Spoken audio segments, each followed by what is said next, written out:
Not one person said, "Are you okay?" I did send Rob Brydon a video with Tom telling me that he really felt like my impression of him was the greatest he'd ever seen. Maybe that's how we opened season 2. Me and Tom. Guys, first of all, welcome home, James. We love having you. Thank you very much. I say, are you home? You're in a black room. Are you home? We're currently in the same place where Sinead O'Connor shot the "Nothing Compares to You" video. It's a thrill to be here. No, we are. We're in London, yeah. And Jez, is it nice having him home? Is it nice greeting? I don't really feel safe unless we're in the same postal district. I can't really sleep at night.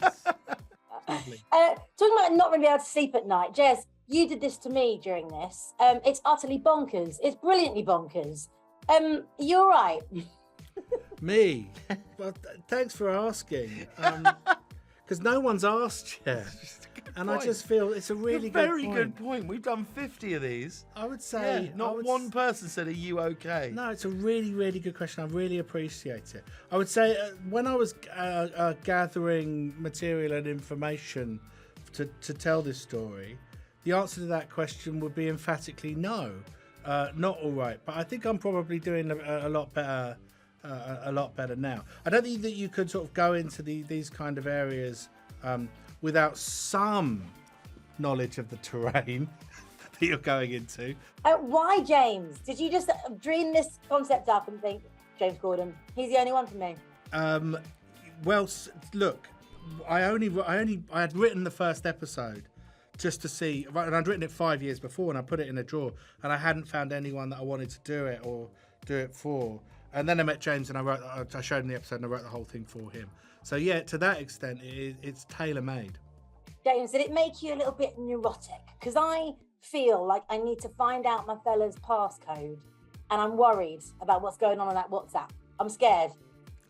Well, it didn't make me neurotic because I obviously had been lucky enough to read all of them, and Jez and I had talked a lot about Jamie's life and, you know, either side of these 6.5 hours. So it wasn't that it made me neurotic. Mostly it made me think about humans and our behaviour. That's probably the thing it made me think most about.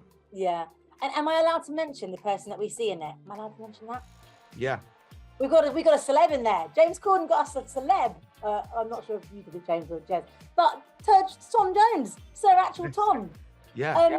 Did you try and get other people on board? Because the other lot told me that Tom Hanks was holding the boom and that Beckham was in makeup. So, no, it was. I would say that I had nothing to do with it really, other than I think him knowing that I was in the show. Jez wrote the show, and it was a real kind of, you know, punch the air moment. Because obviously you have a script with Tom Jones in it, and you think, well, can we get Tom Jones to do it? And he's pretty much said yes straight away, didn't he? Yeah, he did. And you know, he's look, I wanted him to do it, and I hadn't seen him act, but I just know certain people. You just know he can do it. And so there was no concern. Like, I watched the rushes, and it wasn't even like, oh, he can act. It was like, oh, that's great. You know, and he knew it. And I doubt he would have said he would want to do it if he didn't think he could nail it. He's not in the business of making himself, you know, look after. And so, you know, I just love that we got. It feels a real privilege to have somebody like him in the show. he was so good. But I was like, oh my God, he's really good.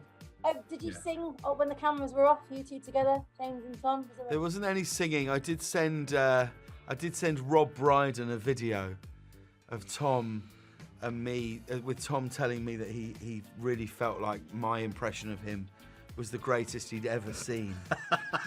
And he'd actually said he's never seen anybody do a good impression until this moment. But I actually can't do one. But I just shot it as if someone had happened to overhear us talking and sent that to Rob. I love that. James, when you first read the script, was there any kind of doubt that you were going to do it? And is it a different role for you? Because we've kind of seen aspects a little bit in your past of serious acting like this, but was it completely different to what you've done before? I mean, look, there was no doubt about doing it because it's written by Jez, and I'm just the biggest fan of him professionally and feel very honoured now to call him a very dear friend. So there was no doubt for me ever that as soon as I read it, I was like, oh my God. I mean, oddly, it's probably the part that's closest to me that I've ever played. Like who I am really. Just the manner in how he talks and stuff. So, but it's just a gift. It's a gift to say this man's words. You know, to I think any actor who's ever been in anything that Jez has written would agree that you question everything else that you've ever done. Once you've done well, all scripts should be this easy to learn, you know. So yeah, for me it was never in any doubt. There was not a moment where I even had to think about it. It was just yes. Yeah, it was absolutely perfect for you because there was comedy in it, there was serious stuff, but there's no singing. So Jez, can we have another one with a bit of jazz hands, perhaps? I don't think anyone needs that. Maybe that's how we open season 2. Me and Tom.